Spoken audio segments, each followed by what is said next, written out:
Roger Marshall with us now, Republican from Kansas. Sir, you're on the Agriculture Committee.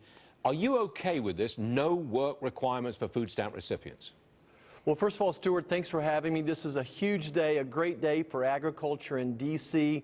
And let me start just by commending Senator Pat Roberts and Chairman Conway for the great job they've done shepherding this farm bill. And to get to your question, I think there's some great improvements on the food stamp program in this legislation.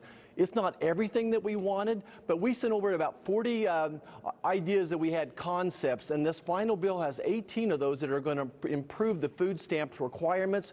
Currently, 36 states have a waiver to get out of those requirements, and this legislation will close a lot of those loops. It's going to make the food stamp program much more efficient, and I think the American people will be happy with this farm bill. You're from Kansas. I'm going to call that farm country, if you don't mind. Absolutely. Yeah, I know it is. The president is taking a very hard line in his fight with China, and farmers are getting hurt. I'm sure that farmers in your state are getting hurt. But do you still support the president and his hard line with China? You know, it's amazing. These farmers are the most patriotic people I've ever met. They're standing beside the president despite these some of these tariffs that are going on. And what we need to realize is that it's very, very broken. Trade's been broken. We cannot keep doing what we've been doing. And the president's trying to address this. China has kept American beef out of China for 14 years. They turn down total shipments of wheat and sorghum from us.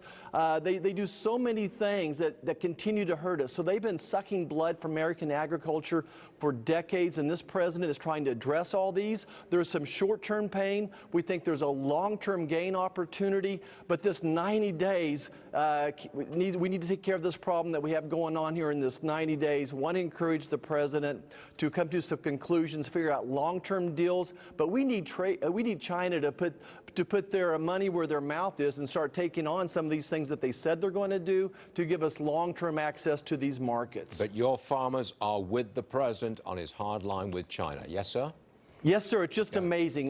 We did surveys. 80% of them are standing right there beside the president. They love the president. Roger Marshall, Republican, Kansas. Thanks for joining us, sir. We appreciate it. Thank you very much. Yes, Stuart, thanks for having me. Sure thing.